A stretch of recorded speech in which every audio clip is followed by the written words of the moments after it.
Hello, my name is Kelly Doyle Bailey, and I am the Social Emotional Learning Specialist for the Maine Department of Education. And this is an Emotional Intelligence 101. It is meant for administrators, educators, anyone who is working with youth in Maine schools to begin to build a foundation for emotional intelligence for ourselves.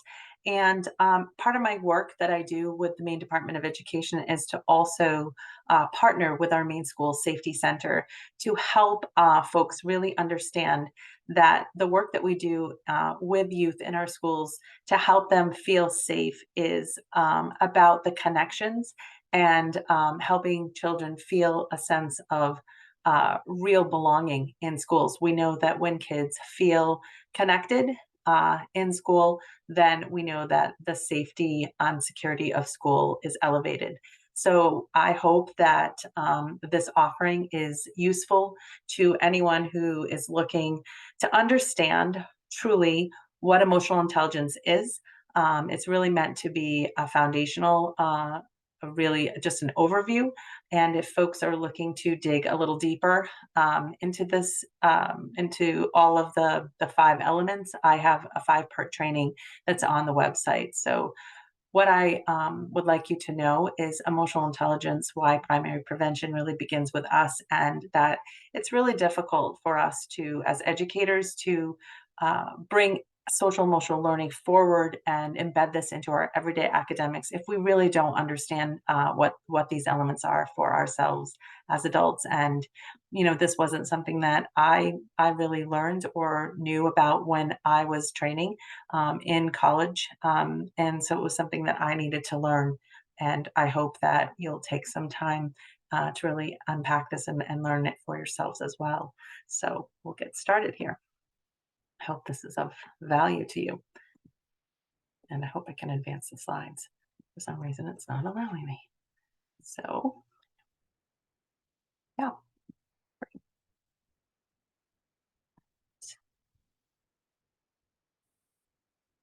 Okay. So the first thing I'd like to say is on behalf of the Commissioner, Commissioner Macon, and the Department of Education, our office, the Office of School and Student Supports, and the small office that I sit on, which is Climate, Culture, and Resilience team, I would like to extend my gratitude to you for taking time out of your schedule um, to to really dig into this work. I'm grateful to be here doing the work at the Department of Education. I left my work in Maine schools as a speech language pathologist, an SEL specialist, and a mindfulness educator. I've been in Maine schools for 30 years, both in the private sector and in public education, all of my life. And I was just truly grateful to be given the opportunity to lead the state in the work of SEL. But I also leaving colleagues and students to do that work. Um, it makes me really grateful to know about how passionate you are, and I'm so grateful that you're carving out time to really to think about this work and to think about this on a deeper level. So thank you for doing that.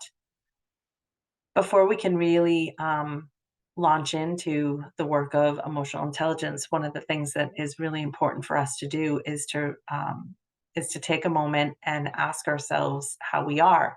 And I don't think that we do that as adults. I don't know that we do that as educators, that we truly take an opportunity to slow down and ask ourselves that question. So I'd like to ask it for all of you that are sitting there, either collectively or if you're watching this independently, to ask yourself, how am I? So, how are you? And we do this randomly, right? When we're seeing each other, passing each other in the hallways, we'll say, how are you? And then we'll say, oh, hey, doing good, or yeah, doing all right. But are we really? And we've really been in this place of constant chaos and this crisis mode, really moving now for going on 3 years. And it really isn't a new normal. And I remember being in schools here in Mid-Coast Maine, and this one little girl in a middle school said, who was dealing with some anxiety. And she said to me, it's like a low hum. It's just always right there. It's just always present. And we tend to put our heads down and our shoulders back and we just kind of plow through. But that doesn't mean that we're okay. And stopping for a moment and really reflecting how we are, paying attention to how we feel and where those feelings live in our own hearts and minds is maybe something that we're not collectively used to doing.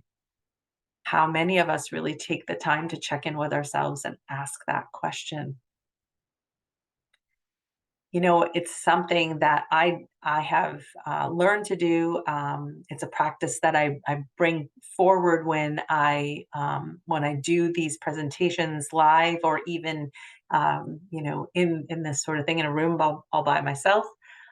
Is to take a moment and to just honor who we are as human beings, and to recognize that just because we're here, just because we're in this space, and just because you might be looking at this film or this video and listening to the audio, just because you may physically be here, you might not be here in your heart and in your mind, because I have no capacity and no ability to know how you truly are. And as the facilitator of this professional development, it would be so presumptuous and assuming of me to think otherwise. And just like as our kids come in from all different spaces and places off the bus or dropped off by whomever, we can't assume to know that they are ready to learn just because they're physically in our classrooms or walking through the doors of our schools. It's really important that we just take a moment just to get reset and reframed and refocused for wherever we're coming from. And so, my invitation before I start this emotional intelligence training, because for some of you, it might be a revisit to something you've already learned. It might be something completely new, or you may have learned some parts of it. But I don't know where you're coming from. I don't know what kind of suffering you're holding. I don't know if you're hungry. I can only know how I'm feeling. And I can only know how my day was going and how my sleep was, how my belly's feeling, how my heart's feeling, and how my head's feeling. I can only know with 100% certainty how I am.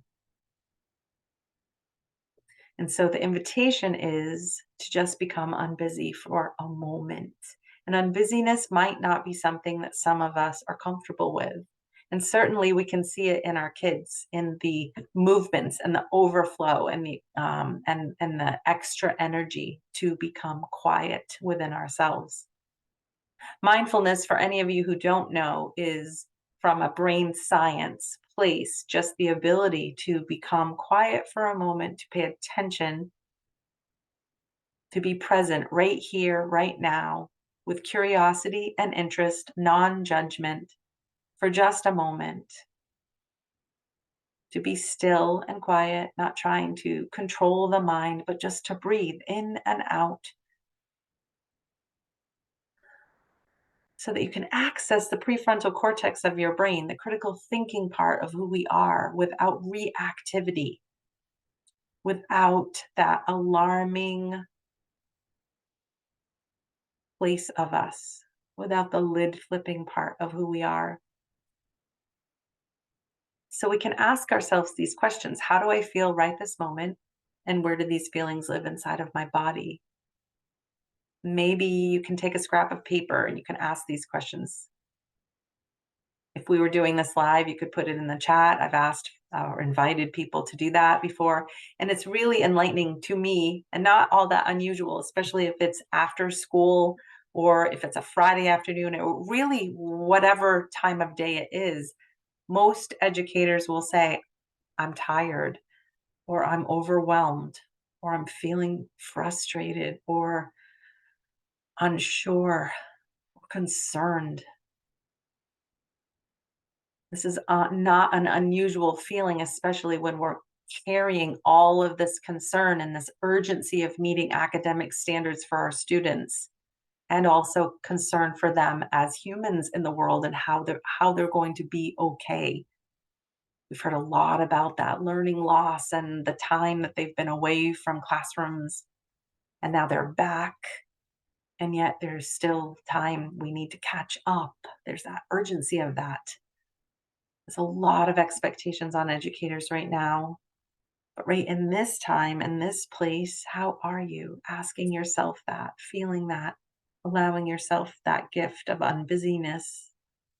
Notice where that feeling lives. You can write it down or just make notice of it. And just being quiet, just in this moment. Whoops. And we're just going to take a mindful moment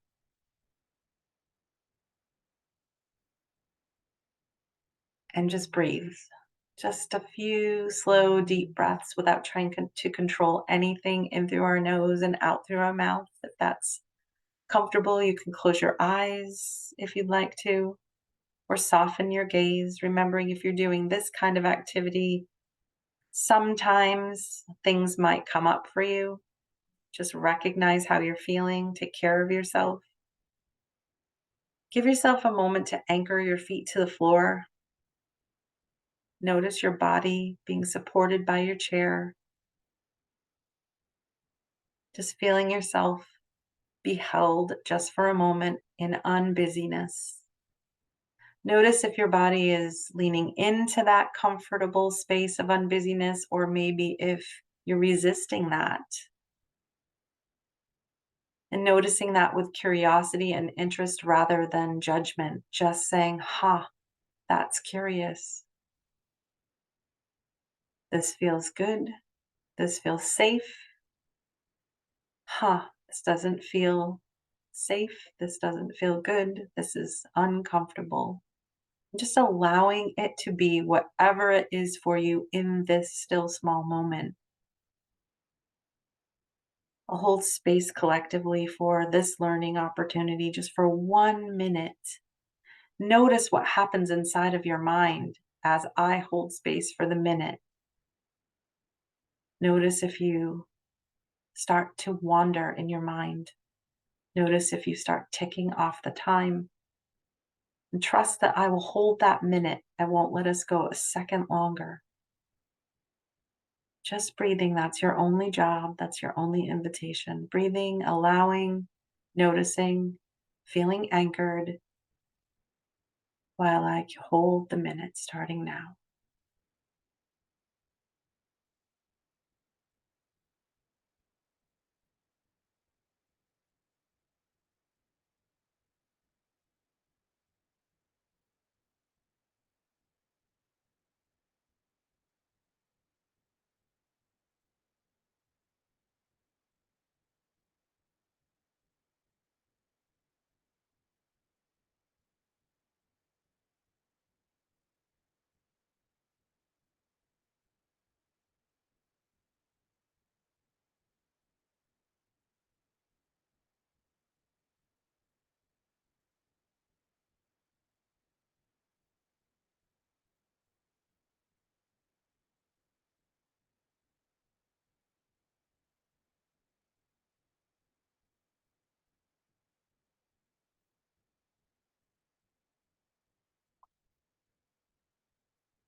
Gently just bring your awareness back to your feet and wiggle your toes.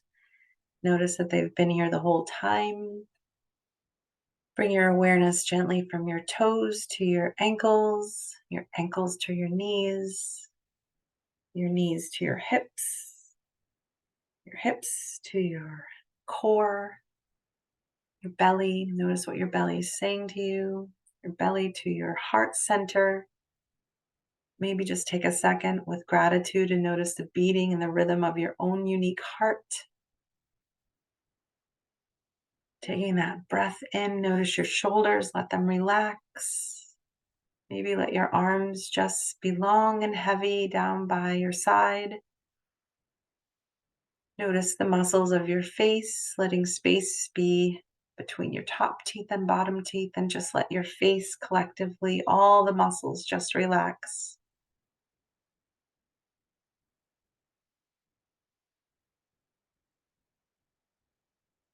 Taking just a second to let your eyes readjust. If they're closed, blinking them awake. Taking a big breath in and stretching. Arching if that feels good to you. And then re-engaging in this moment and asking yourself again, how do I feel maybe now? And where does that feeling live inside my body in this moment? And being okay with whatever comes up for you and recognizing that just like our kids, um, that may or may not feel okay for you, and that is all right. And noticing whether in that moment that 60 seconds, whether that felt like a really long time or a short time, whether that you noticed that your mind was wandering or whether it was able to stay steady in that place of breathing with just allowing. Later in this professional development webinar, you'll see some statistics about mind wandering that I found pretty staggering. And it's no wonder when we're in that reactive place, why it's difficult for us to stay in that engaged place of learning, of active optimal learning. So a little bit of who I am and what I do.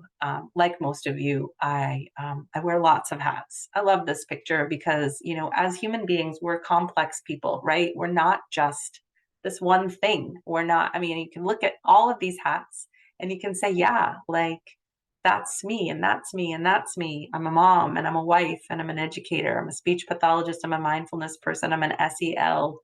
I'm a person who paints and creates and hikes and reads and writes and does all kinds of cool things.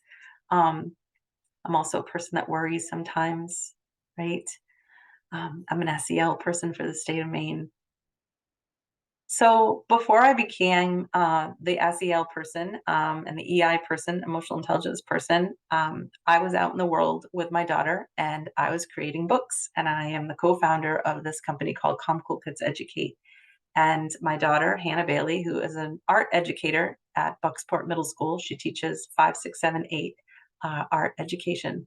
She and I collaborate on these children's books. And some days I flip my lid. That first book that you see down there on the lower left-hand corner debuted in 2019, just before COVID hit.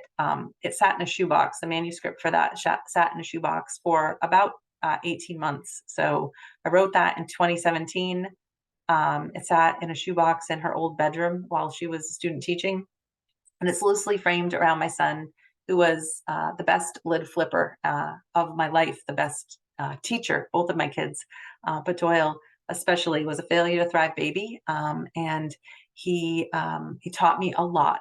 It changed the trajectory of my life as a parent and also as a speech pathologist. I quit my job. I had to leave my job as an SLP in a hospital here on the coast of Maine and had to stay home with him. And Hannah was just a toddler. And it changed the dynamic of our home. It changed the ups. It completely upended this safe, predictable, comfortable little environment because my son was a little boy who needed a lot of interventions.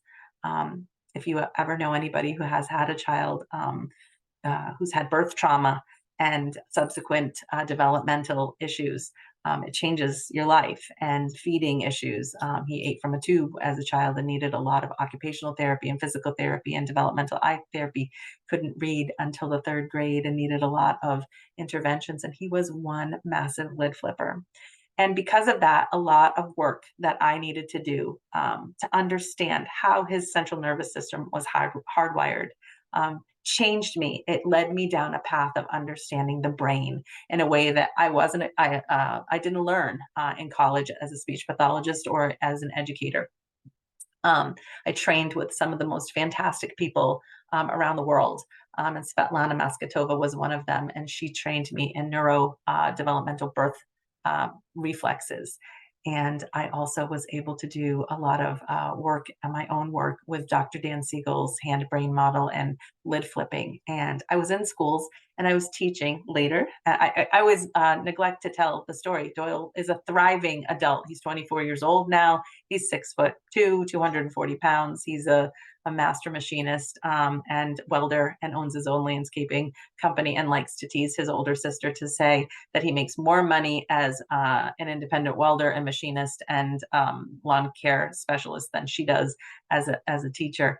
But boy, we had some trying years educating him, and my heart is so full for CTE and all of the educators out there who work in alternative, helping children learn in high schools that can go to the CTE programs, Waldo County Technical School, helping kids learn trades. We need them so much. But Doyle did so well there. But it was really understanding the neurodevelopmental sequences and how kids are hardwired for reactivity. We're hardwired that way too, right? And that is what led me down to really understanding emotional intelligence and having a really a deep desire to unpack that.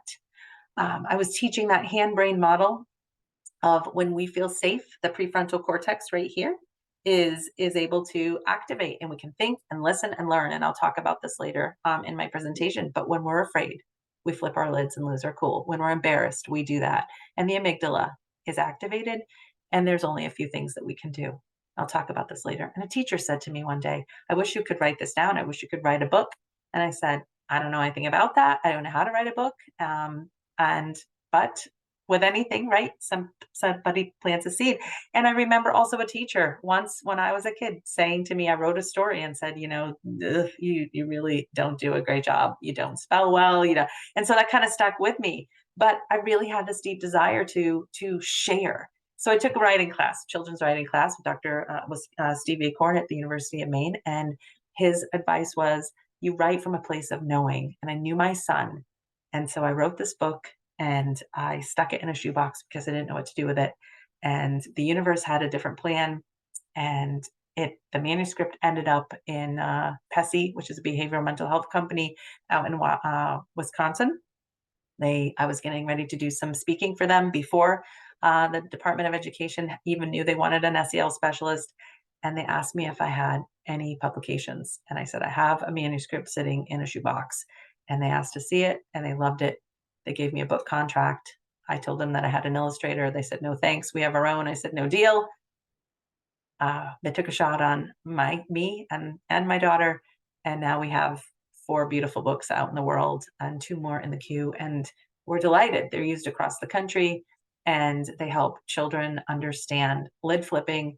We have mindful practices and lots of resources built in. And so that's that. There's my plug for that. I can't sell them, but I can talk about them with the department. So helping people who work with youth understand the premise of calm brain to calmer brain is some of the most important work that I can do as an SEL specialist in the state.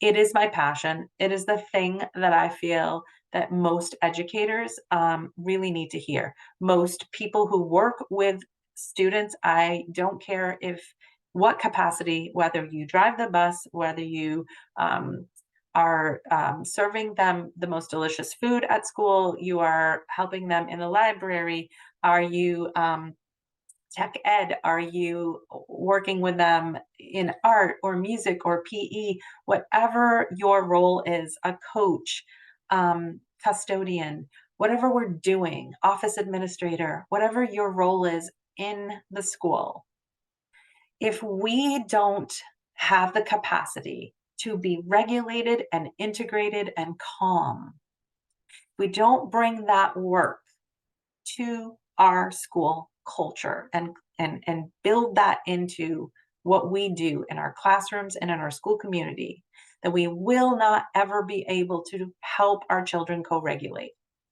Children will not be able to self-manage their emotions if we aren't in that place of calm.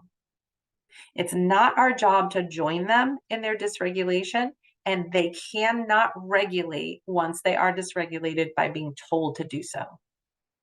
We have to have this presence and this understanding about regulation to co regulate.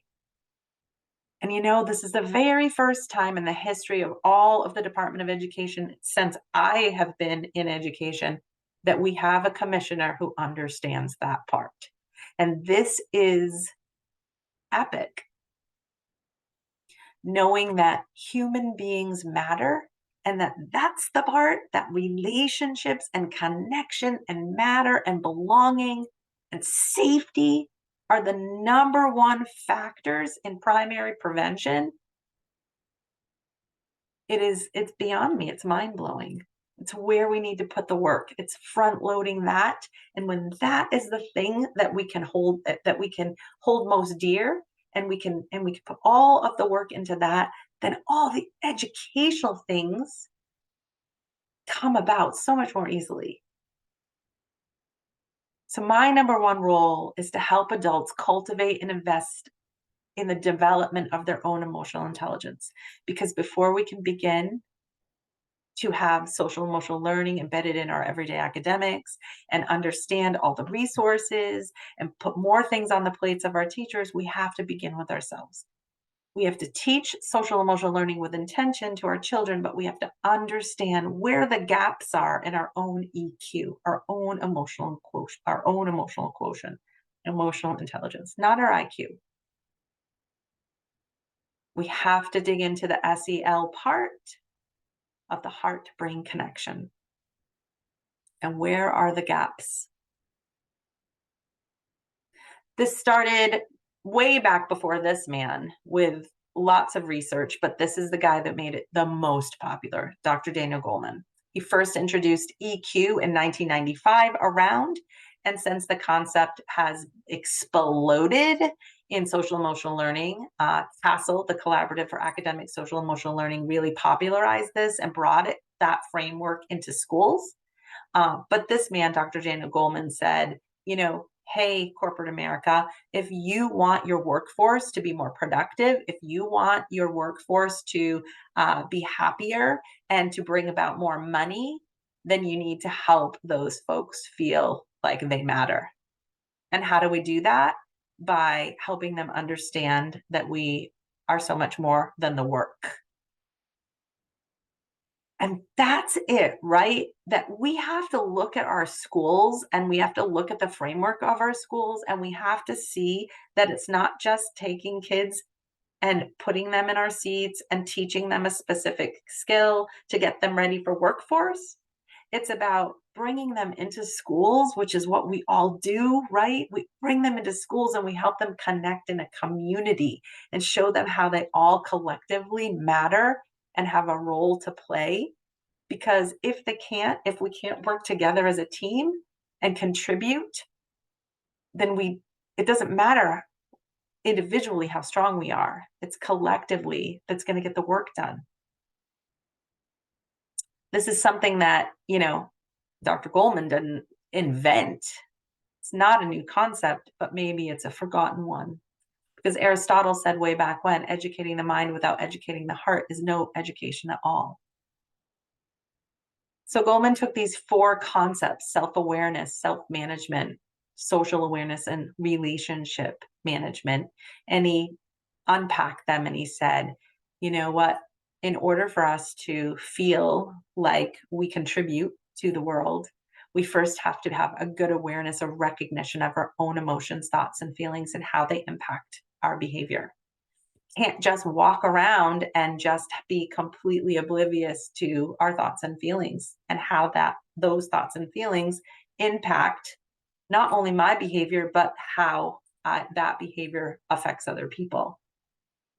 And not only that, but if I don't have great self-awareness, then I will not be able to have good, healthy, pro-social self-management skills. I will not be able to control my impulses, my feelings. I won't have great stress management. And the impact of that will impact my commitments and my ability to adapt and flow through different situations. Stress will accumulate in my body, and it will impact my ability to perceive myself and others. Dr. Daniel Goleman was very big about talking about social awareness and the ability to walk in another person's shoes, to take a deeper perspective and have empathy and compassion for others. And I would say that now, in this era that we're living in, if we don't do that first for ourselves, there's absolutely no way that we could do that for others. So we have to do that work: self compassion, self care. And how many times do we roll our eyes when we talk about that? But the most, as Berche, my coordinator, would say, how many times do we overlook the most obnoxiously obvious things, like taking care of when we need a drink of water or need to use the restroom or not eating our lunch? And then lastly, Dr. Daniel Goleman said, how about relationships? We need to have a healthy relationship with ourselves before we can have relationships with other people. And we can't work out conflicts if we're always having conflicts with ourselves. So I'm going to be quiet just for a minute, and I'm going to show you how Castle took those 4 primary concepts and then made them into the 5, because they built out a 5th one, which is called responsible decision making. And later in this 101, I'll show you how that 5th responsible decision making really plays into the brain based piece. So here we go.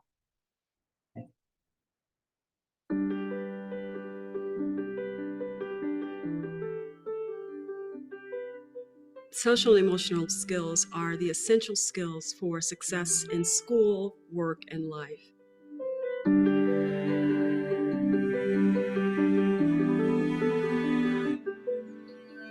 Social emotional learning centers their mind and body. It reduces their emotional tension so they can be open to new content and material. We find that academic outcomes increase exponentially when students are nurtured, loved, and cared for, that we get much more out of them when we first address social emotional needs. So for us, it's actually an academic intervention and not just an emotional one. If we expect students to be college and career ready, it's important for us to focus on these skills and competencies: self-awareness, self-management, social awareness, relationship skills, and responsible decision-making.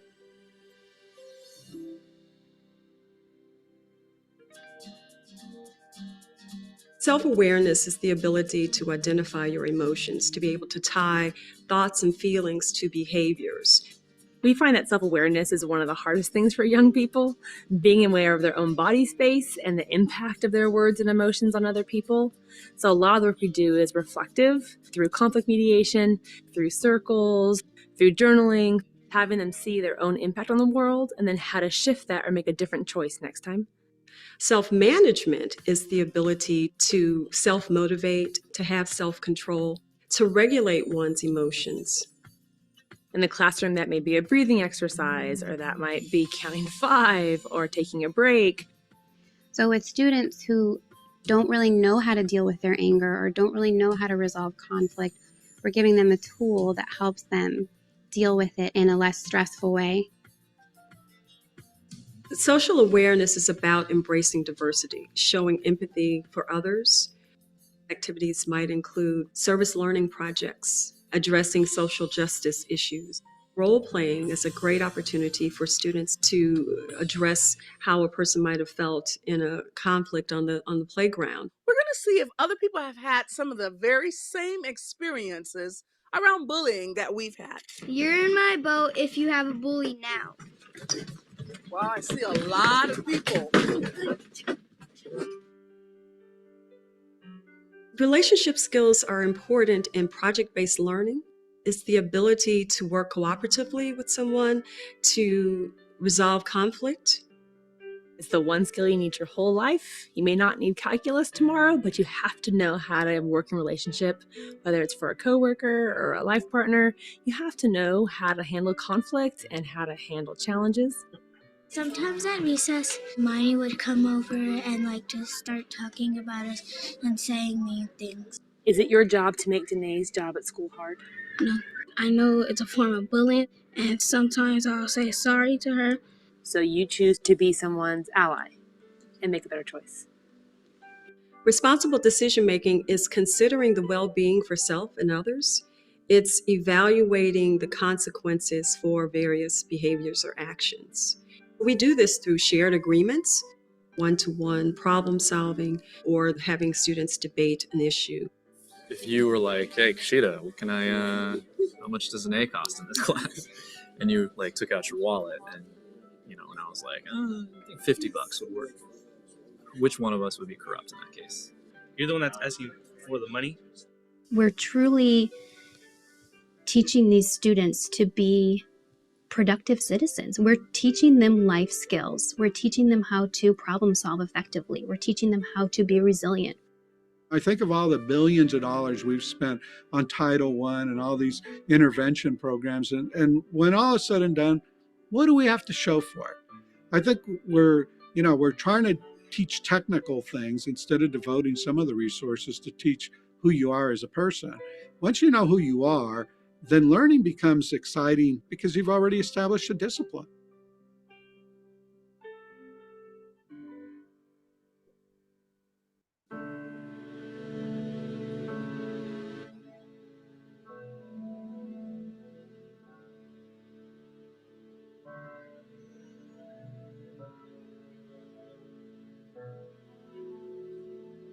It's important for teachers and principals to understand that it can't be a binder off the shelf.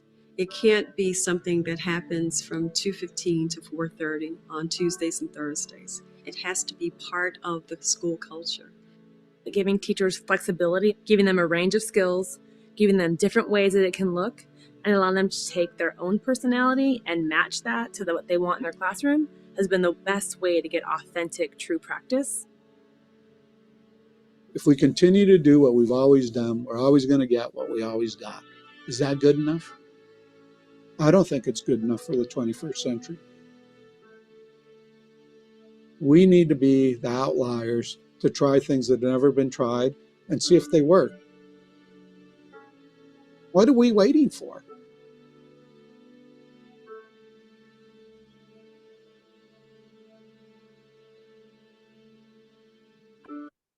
So that video comes from Edutopia. It's still one of my favorites, one of the best frameworks. It just brings it forward in such a beautiful way. And I love what that administrator said. What are we waiting for?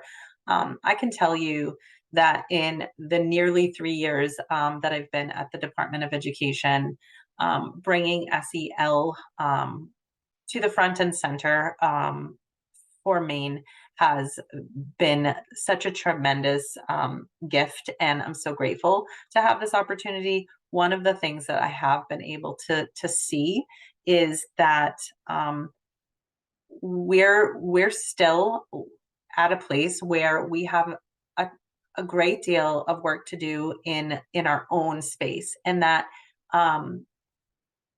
we don't have math teachers teaching math who don't understand really truly what math is, right? We wouldn't ever do that. And we with Title One, Title One, we wouldn't do literacy coaching without really preparing our literacy folks in all the ways. So that of all the ways that we teach reading. So that's why emotional intelligence, that's why this 101 is here, because we have all these wonderful resources for social emotional learning, and yet we're still hearing from the field, and we're still recognizing, and even CASEL, the Collaborative for Academic Social Emotional Learning, is recognizing, hey, wait, maybe we are putting the cart before the horse here. Maybe we are still missing one beat here, that all of the adults who are in the trenches doing this work were once upon a time children, right? We were all kids once upon a time, and we're all coming to this work with varied levels of EQ, and that we need to be paying attention to that. And it's something that warrants some time and some professional development around. So I'm really glad that we can share this space and do some of this work. So give me a second to see. Okay. So things to consider when we think about social emotional learning and teaching kids those concepts. If we don't know these things for ourselves, it can just feel like one more thing. And I also know that we can also, as educators, get in a frame of mind that, well, SEL feels like that's good for younger kids or like in the pre-K or the elementary realm, but I teach middle school or I teach high school and I need to get these kids ready for the real world. Or I do teach elementary school, middle school, high school, and that's the kind of teacher that I am. Or I teach first grade, or I teach math, or I teach science, or I teach health, or I teach PE. What we need to do is recognize that we don't teach a subject, we teach children the subject that we love. And we need to care more about the kids we teach than the things we teach the kids, number one. And we have to recognize that in order to teach optimally, we have to make sure that the children are able to receive that information in an optimal way. And in order for us all to be optimal givers and receivers, our bodies and our brains and our hearts need to be in an integrated, regulated, just right place. And everybody's coming at school from different spaces and places of regulation. And some of us are going to get triggered by other people's dysregulation, and how we handle dysregulation, either through being angered or frustrated, or we ignore it, or we can only take it for so long, right? We all have different, we all come at it from a different angle or a different place of sense of knowing. And so when we as adults cultivate a deeper understanding of emotional intelligence, a deeper understanding of, hey, wait, I'm being triggered, or hey, I'm feeling frustrated, and I can convey that to my students, and then I can understand that from a brain-based place and understand what's happening to my own neurology, what's happening to my lid flipping brain, and I can take a second to integrate myself before I react. I can change how my students are feeling. It's just a different mindset. So here's some questions for us to go through as we go through those elements of, and I included the fifth element also, even though Dr. Dan Goldman didn't bring that. I think it's really important for us to use that one in our training, in our five, in our emotional intelligence. Who taught you self-awareness? How old were you? How did you learn the skills of paying attention on purpose to your thoughts and your feelings? Did anybody teach you that? Or did people just tell you to do that? I can tell you from my own experiences, an awful lot of people told me to pay attention, but not many people taught me how. I remember being in kindergarten and told to line up and keep my hands to myself. And I remember getting in trouble and having to stand on the wall and feeling very shamed about that. I was a very reactive kid. I'm also hearing impaired, so it was also about missing cues. I lost my hearing in my right ear when I was 5 years old, so I was constantly looking to see what was happening out of the line, to see what was happening. Am I hearing what Mrs. Fowler's saying? I was 46 years old when I truly understood, when I went to Tufts University to learn about mindfulness and education, how to pay attention with my body, how to pay attention with my eyes for the sole purpose of seeing on purpose, how to pay attention with my ear for listening on purpose, how to pay attention with my breathing, just to breathe on purpose. I wrote a book about it. How to pay attention to my body, how to walk. Who taught you how to pay attention to your thoughts and your feelings and your emotions, and to say, oh, that's embarrassment. That lives in my face. I can feel it in my cheeks. That's anger. It lives in my fists and in my arms and my jaw and my shoulders, my back. Or do we just plow through it and just ignore it until that stress makes it so difficult that we can't ignore it anymore, and then we explode. So think about that. Who taught you to be self-aware? Your thoughts, your feelings, and how it impacts your behavior. What about your self-management skills? How did you develop that along your life path? What coping mechanisms have you cultivated? Do you pay attention to your emotional health, or do you avoid and escape? Plow through. What kinds of coping mechanisms have you developed, learned, or unlearned along the way? Do you take a moment to plan and review and adapt? Or do you keep the same ones going? It's something that we actually need to pay attention to on purpose. Trust me, I didn't know this either until I learned it. We need to review it and we reset it. That one's not working for me. Oh, yeah. Maybe doing that doesn't have the desired outcome because this happens this way every time and it hurts me or I hurt someone else. So maybe I should do that or try that instead. But we have to pay attention to it and make conscious, cognitive, heartfelt decisions with our heart and our head. This part, not our lid flipping back brain protection part. But we have to be present in it and not from a knee-jerk reactive place. What about compassion and empathy and perspective taking? We can't walk a mile in somebody else's shoes if I'm uncomfortable walking in my own. And you know what? We need to develop social awareness and teach cultural responsiveness and teach empathy and compassion for other people. We have to do this. We have to help our children not be afraid of one another and to bully one another and to be aggressive with one another and to try to one up one another and put other kids down so that they can climb ahead. It's not about that. It's about a collective, collaborative community of learners.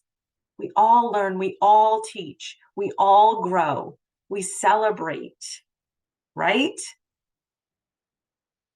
All learning how to be a community. How do we do that if we can't have compassion and empathy for ourselves if I make a mistake? And I think that it's an epic failure and I just say hurtful words about myself. And if other people do, and I believe those lies and I play them over and over and over and over and over and over and over in my head, and they get to be so strong that I don't want to be here anymore. Mental health is one of the biggest epidemics in our youth right now. We have something called the Children's Cabinet here at the Department of Education. It's youth across the state of Maine, 2 representatives from every county, 4th grade through 12th grade. And those youth tell us, the Department of Education, we meet with them on a monthly basis, and they tell us that mental health and suicide awareness, prevention, and bullying are the biggest factors that they're concerned about. And they say that they know that there's help out there, but they don't know how to access it, and they don't know what to do about the epidemic of mental health. We have to love ourselves and be okay and see mistakes as beautiful opportunities to learn and grow. I'll never forget this one kindergarten teacher who taught children that mistakes were beautiful whoopsies. And I went into this kindergarten classroom. This was many, many years ago. I want to say 6 years ago when I was a consultant and I was teaching mindfulness and how to breathe and how to be a community of learners and have compassion and empathy. And this little boy, this beautiful little boy, ran up to me and he said, Mrs. Bailey, I made a beautiful whoopsie today. And he was so proud of himself and so excited. And I said, oh my gosh, you did? That's so exciting. Tell me. And he proceeded to tell me about this mistake, this wonderful, glorious mistake that he made in one of his centers. And all of his little friends were around him and they were beaming. And they're like, he made that beautiful whoopsie. And we got to celebrate. and they were jumping up and down on their tiptoes, and they were waving their arms, and they were excited to share his beautiful whoopsie. And he was not ashamed. He was not worried. He did not show fear. He was not hiding under the desk. There was no learning loss time. He was not at the nurses. He did not ask to go home. He got to celebrate the whoopsie and try something different. Figure out a new plan. Be the leader of his own learning with all the support that he could possibly need, all because the beautiful teacher in the classroom taught children to be okay with being messy and making a mistake. And I loved that so, so much that I wrote a book about that. Not beautiful whoopsies, but some days I make mistakes. Because what if we all just were okay with making mistakes? And my dad used to say all the time, you can make it if you try. You can make it if you try.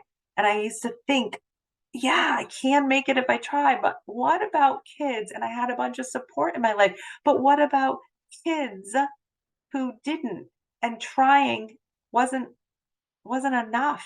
And what about what if it's not about how much you try, it's how the feelings you have when you're trying? And if it doesn't feel good, and if you don't feel supported when you're trying, then you're not going to want to try. So I'll never forget that teacher. I also want to say this. I don't think there's one person in education who goes into education because they don't love children and love fostering the desire and the excitement of teaching and seeing children learn something. And just think about those educators along your path that instilled in you that belief and that wonder and that awe. And think about those teachers along the way that shut you down or made you feel less than. And then I'm sure you can conjure up in your mind all the teachers in between that you can't remember their names or their faces, but we had a ton of them, right? That just were kind of there in passing because they didn't impact you one way or the other. But we'll always remember the people who touched us on an emotional level. And that's empathy and compassion. That's social awareness. We have to really, really be aware of that within ourselves, because if we aren't, we will never be able to figure out how comfortable we are with exploring this concept, which is about right here. It's in our face, and we have to teach courageously. We have to explore cultural responsiveness. And I don't know about you, but this was not something that I learned how to teach or to explore when I was in college. The world is not going to just be okay with us dismissing. We need to know and show our children that the world is a beautiful place and that we are so much more the same than we are different, and we are connected.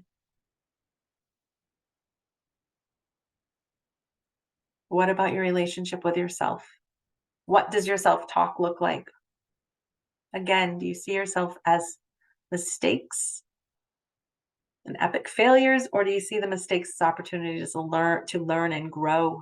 Do you like the person that you see looking back in the mirror? Are you kind to yourself? What does your self-talk look like and sound like?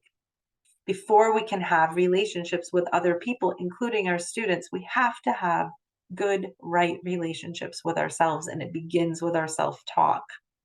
So in some of the exercises that I do in the relationship part of the 5-part SEL and informed certificate that we do at the department here, one of the invitations is to look in the mirror every day, morning and night, and to tell yourself, I love you, I see you, I'm proud of you, I know you're doing your best. And I know for certain, for me, that was really, really tough to do. Because I know also that we can look at ourselves and only see the flaws. We have to unlearn that because our kids are watching. They're always watching what we say and what we do. So think about your relationship with yourself. And then lastly, what does your decision-making skills look like? Who taught you to engage in your prefrontal cortex? How to calm the body and the brain when you're flipping your lid and losing your cool? Did you even know you had a prefrontal cortex and a lid flipping brain, aka amygdala? Who taught you that? How old were you? Or did you just know you had this gushy wishy orb inside your head and that you should be careful and wear a helmet? So we do have to teach social emotional learning with intention, which means that we have to investigate the gaps in our own emotional quotient, because once upon a time we were kids. But many of us are in so much of this automaticity in the human doingness of our life. And this is what human doingness is a result of: stress. And stress, chronic stress, is linked to 6 leading causes of death in humans, including heart disease, cancer, lung disease, accidents, cirrhosis of the liver, and suicide. Remember the mental health thing that I talked about? And it's on the rise in youth. And this is according to the American Psychological Association. And so when we talk about stress, just for a little bit, we can see that it encompasses globally the mind, the body, emotions, and behavior. Back to the behavior piece, which goes all the way back to the first component of emotional intelligence. If I am, right, emotions and behavior, if I can be cognizant or aware of self-awareness, my thoughts, my feelings, and how it impacts my behavior, look how 2 of those quadrants, right? And then and I know where that's impacting me. If I know what's going on in my mind, my emotions, and how it impacts my behavior, I can see those 3 quadrants now. Stress, though, everyone feels it. Everyone feels stress every now and then, but we are not equipped to deal with toxic levels of stress. It impacts so much of our body and our brain. It can impact us from our emotional piece of irritability, alienation, the somatic part of who we are. We can get skin irritations. Our muscles can get tight. So we have back and neck. I mean, how many of us walk around all day with our shoulders up by our ears without even knowing it? And before we know it, our neck is hurting us and we've got aches and pains and we just don't know. And we're muddled in our thinking and we can't find our car keys and we're negative or we're hasty with our decisions, and it impacts our behavior. Maladaptive behaviors. We look like this. Stress is one of the most critical issues in society that we have today. Everyone feels it, and we can do something about it. The good news is that if we can slow our bodies and our brains and our hearts down, take a moment to reset, reframe, and refocus just a few times a day, we can bring down those really scary 6 leading causes of death. We can bring this down. Our health and our coping mechanisms can shift. I was a little blown away by the statistic that more than 75% of all physician office visits are for stress-related ailments and complaints. More than 75%. So we have 3 major stress hormones: cortisol, adrenaline, and norepinephrine. And you can see all of the systems of our body. So our nervous system, musculoskeletal system, respiratory system, so our breathing, right? Our muscles, cardiovascular, heart. That's why people have heart attacks. The endocrine system, we're going to get those systems from our glands. Fight, flight, freeze. We think that the tiger is in the room, even if it isn't, because the stress can be perceived in our mind too. Our mind can loop in stressful thoughts and feelings, and also the gut. So that's why the gut and the heart, the gut and the mind are so closely tied. This is why our kids also have to go to the bathroom. They ask, I got to go to the bathroom. I got to go to the bathroom. They do. They really, really do. Or they have to go see the nurse. So cortisol is one of the most commonly familiar known stress hormones. It's produced in the adrenal glands.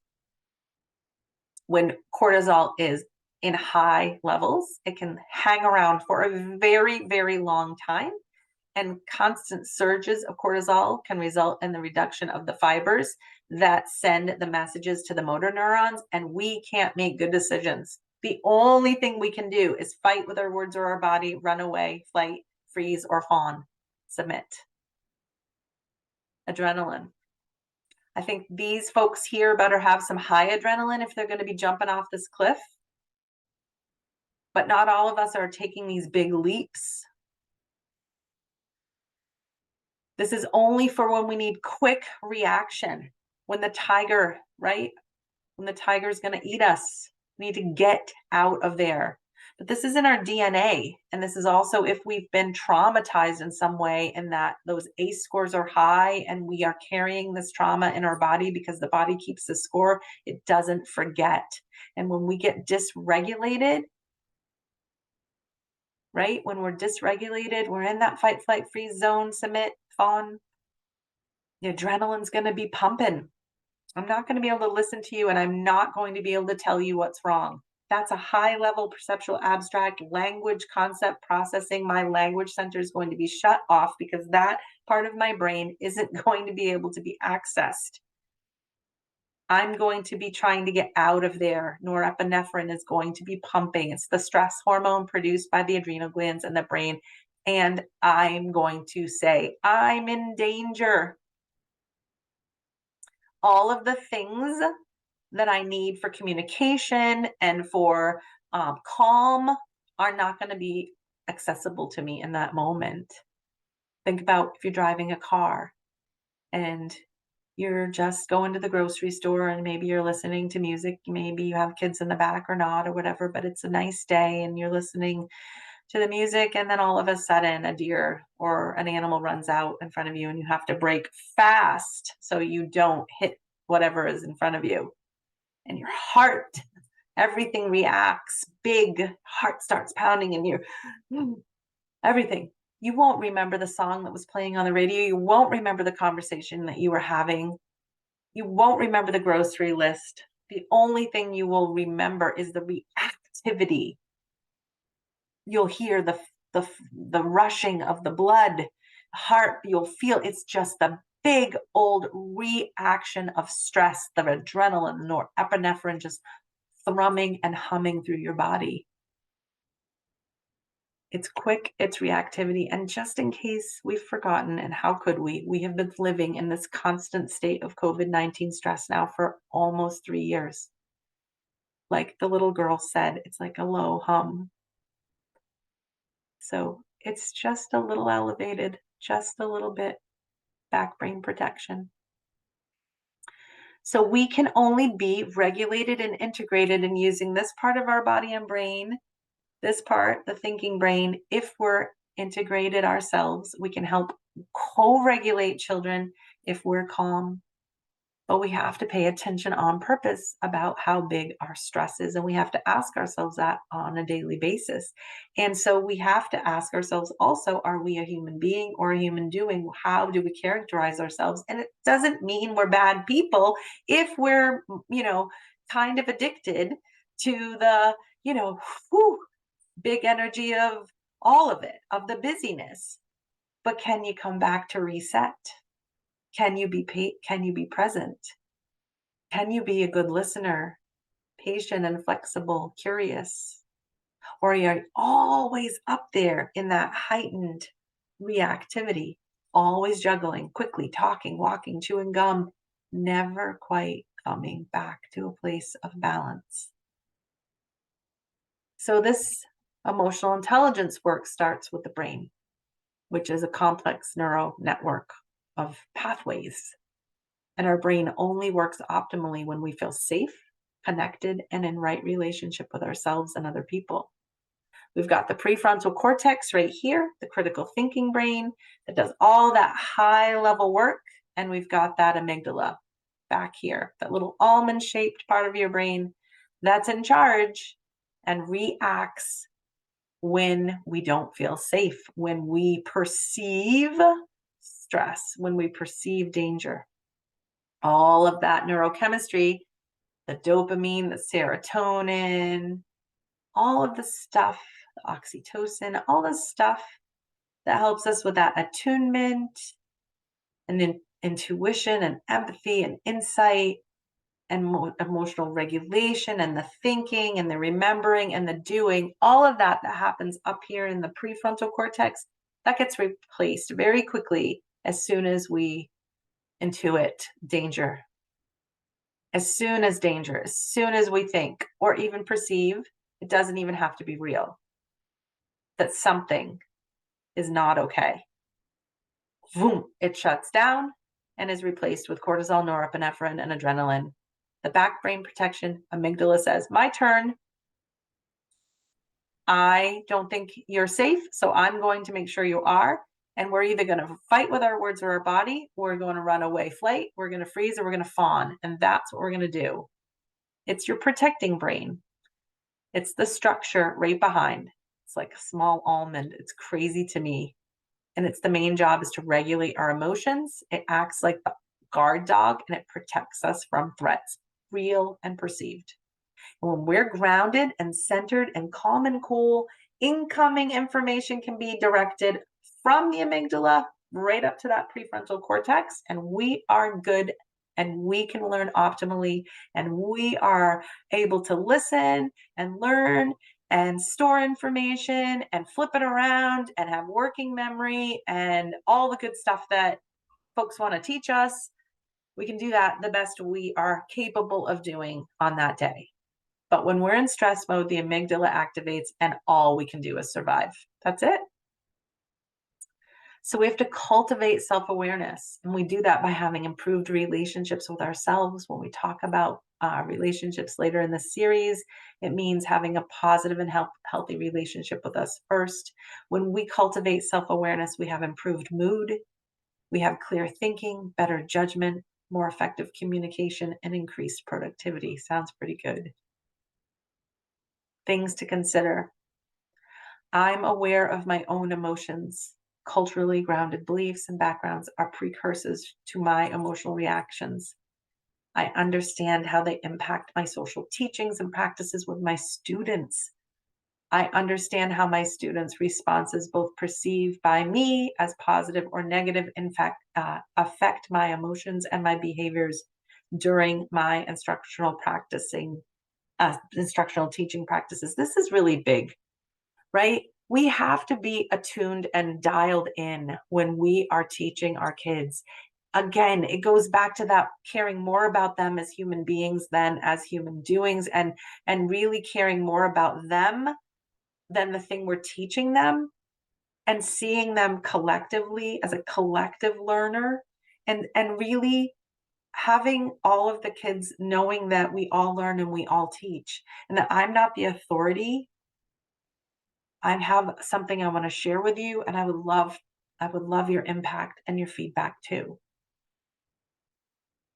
Having an accurate perception means that I know and I'm realistic about my own strengths and limitations, and I can encourage others to tell me how my actions have impacted or affected them. This is really big. It's really big. I know how my own biases and needs and values affect the decisions that I make. I'm willing to go there. It's really tough stuff to do if we're always on the defense. I can work within a self-confidence realm that I believe I have what it takes to influence my own destiny and lead others effectively. I can sit in that space. I feel confident I can handle whatever comes along with calm self-assurance and a relaxed presence, but I have to be present to do that. So I can't always be in that back brain, flipping my lid, losing my cool place. I have to be present in the now, right here, right now, on purpose. When I think about cultivating self-management, I'm requiring a willingness to tap into my human emotions and develop a reliable sense of agency. And those of us who don't take the time to possess a healthy, reliable sense of self with regard to our own emotional states, we just keep plowing through and pushing it away. We're going to really struggle with the ability to recognize the emotional sense of other people, and we're always going to think something's wrong with them. And we won't see children who come through with the hoods over, slunking through.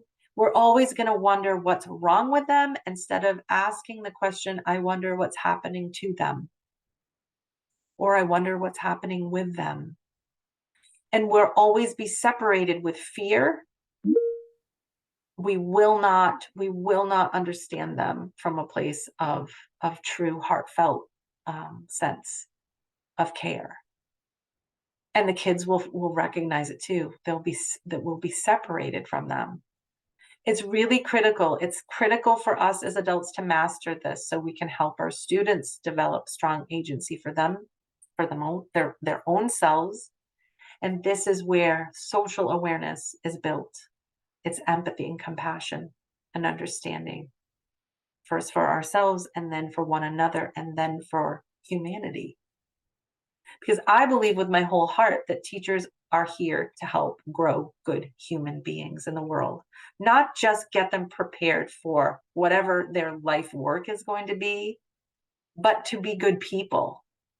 And what does that mean? To be good people, to be good to one another, to care about and lift one another up. Okay. So when we are working on our self-management and self-regulation, it really is the ability to manage disruptive emotions and impulses, being present and centered and grounded and in charge of ourselves in responsive ways. To notice when we're reacting, becoming defensive. That really struck me. When somebody says something, can you sit with it and listen and ask yourself, how did that feel? Where did I feel that in my body? And it doesn't even matter why. It just matters that it is. And can I not deflect that and push it back towards that person, but just hold it and feel it and notice it just for a moment? It's really, really tricky because we're talking about our central nervous system. We're talking about neurology. We're talking about DNA. We're talking about being hardwired for protection. This goes way back to how we were born. Do you even know what your birth pattern was? We don't know what our kids' birth history. Like I said, my son was hard. He had birth trauma. So to teach him was very, very different than teaching my daughter who did not have birth trauma. She was a delight to teach. Doyle, not so much. Hard to teach that kid. But teachers understood him better because they understood he had birth trauma. But here's the thing. Should it matter? Should it matter if we know what a child's trauma history is? What if we just taught all children the same from a place of empathy and care and compassion? That we all just knew as children came through the door, we're centered and grounded and present within ourselves. And if children come to us, we're always looking at them through an empathy and compassion lens. I had one teacher say to me once in a seminar, well, if I just understood what happened to them, maybe I would have more compassion or maybe I could have more empathy. But what if it doesn't matter? What if you can just see with your own two eyes that something is going on? And what if it doesn't matter what that something is?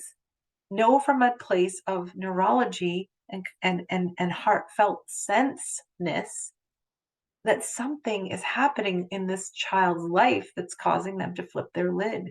And if they come through the door every day with their lid flipped, know that it doesn't matter how much math, science, reading, writing, PE, art, music, whatever it is you teach, it's not going to get in this because this is survival. You need this. And the only way you're going to get this is through love and connection. And what if that's the thing that first, second, third, fourth, 12th grader gets from you that year? And what if that's the thing that changes that child's life?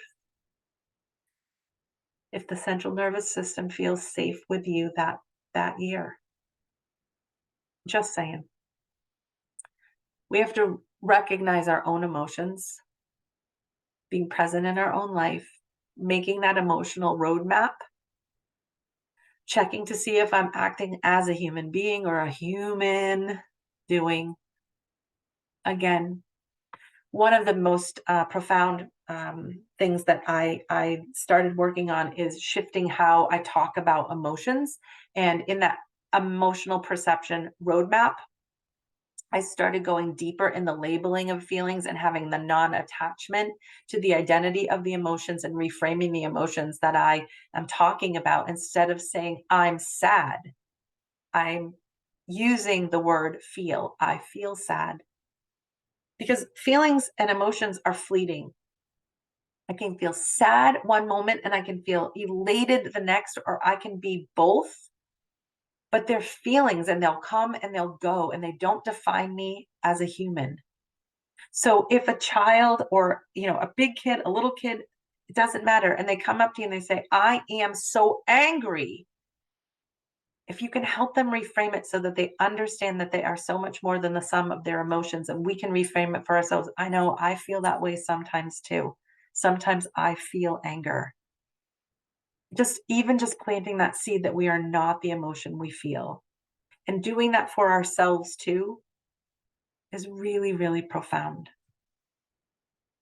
Working on our own impulse control. Can we think before we speak? Can we think before we act? When emotions are running on high, remember the prefrontal cortex slows down and goes off, and the amygdala is in charge. So every morning, can you do something to make sure that your prefrontal cortex has a chance to activate?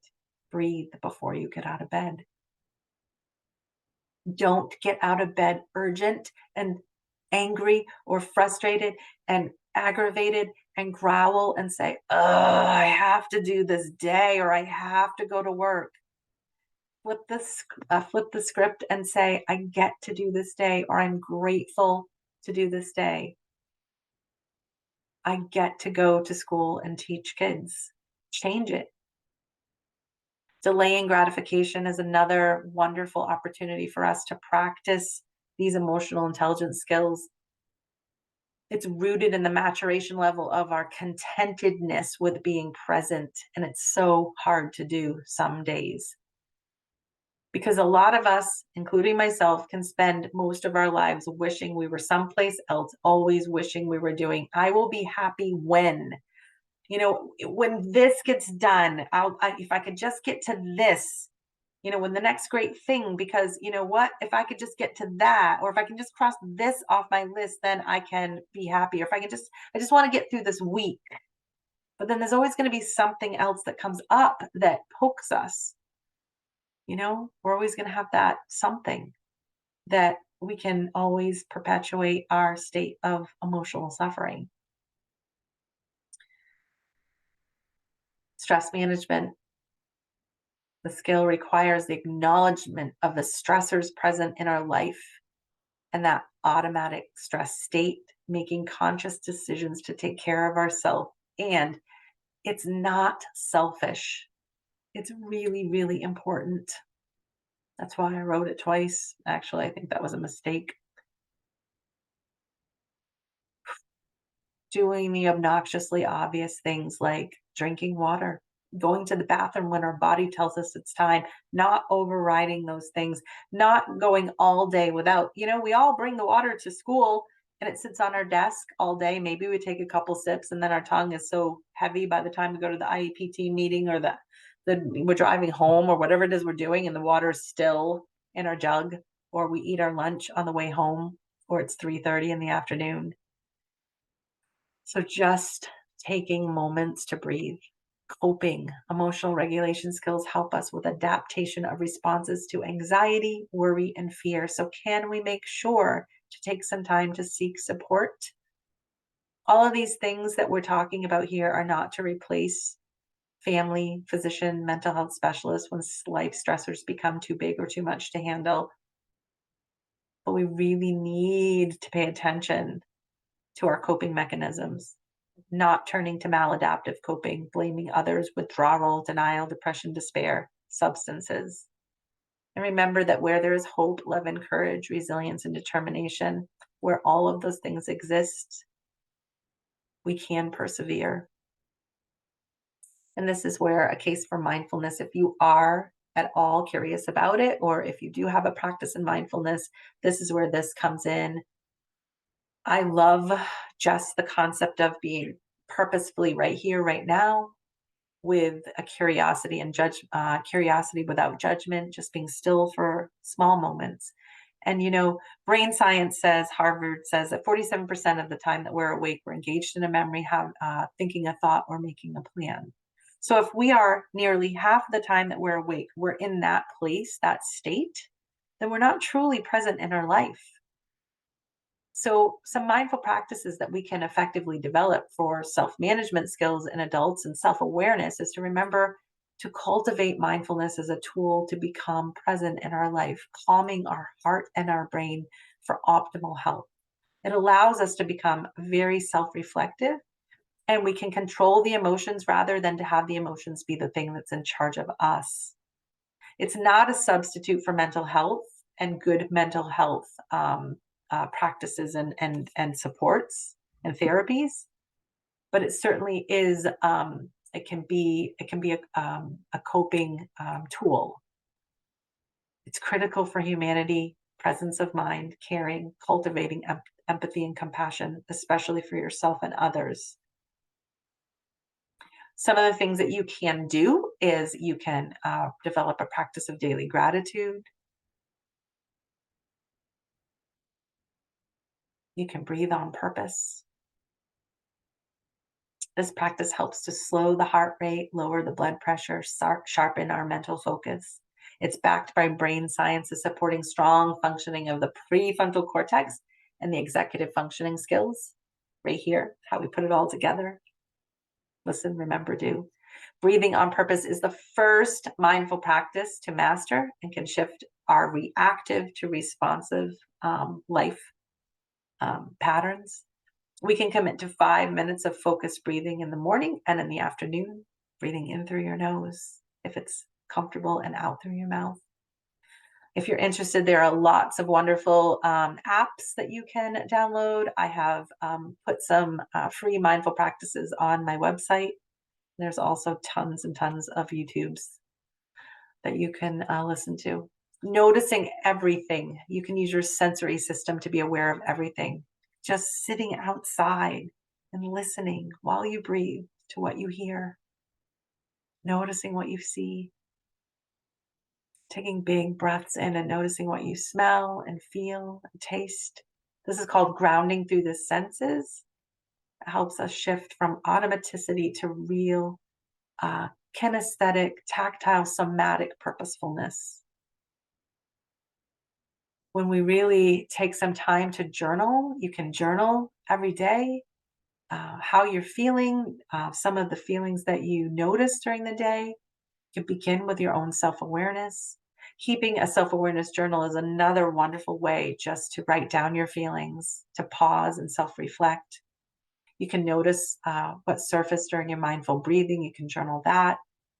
You could journal what your self talk was inside of your mind. Remember to do this non critically. I just noticed that I said this to myself today. You can give yourself an opportunity to say, this is the self love that I'm going to give myself next time. I'm going to be more gentle. Shifting the choice words, telling yourself, I notice these feelings and I'm noticing that I am so much more than the sum of my feelings. Here are some healthy self-management skills I'm going to practice. Taking a walk, cuddling a pet, mindful sipping of a tea, really feeling the tea, tasting the tea. Working on the relationship with yourself, again, the mirror talk, noticing our implicit biases and getting curious and investigating my thinking about others who are especially unlike myself. Noticing my reactive and responsive learning patterns. What makes me trigger? What makes me responsive? Being kind to myself and loving myself. And really just beginning and ending the day when we're thinking about our emotional intelligence, we can begin the day and end the day with a mindful intention for self-growth. I can say to myself, I am enough. I am still learning. I am doing my best right this moment. I am grateful. I am worthy. And when I first started doing this practice, I really felt some resistance to this because I, somewhere along the way, forgot those things and became somewhat critical about that. The more that you do it and you lean in and give yourself time and slow down and tap into that first life gift of breath and recognize that there are some gaps in my emotional intelligence, and that does not make me anything less than. I just need to relearn some things, unlearn some things. And if you need some more support, we have all of these wonderful supports that we are offering through our social emotional learning resource library. We are in the process of updating those as we speak. We also have some staff support modules here in these 4 different categories, which we are also cultivating and updating. And I hope that if you are interested in discovering more about your emotional intelligence and becoming SEL informed, that you will look at my 5-part training that I have on my website. And if you do take that 5-part training, you can fill out a survey at the end. It will generate this certificate for you, and you can get a 5.5 contact hour and become Maine DOE SEL informed. I really hope that this offering was of benefit to you. I hope that you will continue to investigate emotional intelligence, and that you'll reach out with any questions or concerns that you may have. You can contact me at Kelly, KELLIE .Bailey, BAILEY at maine.gov. We will be having a listserv out, and I'll be having some office hours real soon. Thank you so much for everything that you do for Maine youth, for all of your heart and soul that you give to children every single day, to keep them safe in our schools and to make them know how much we care and that they belong here. I appreciate, on behalf of Commissioner Macon and the entire Department of Education, we see you and we honor you. Thank you.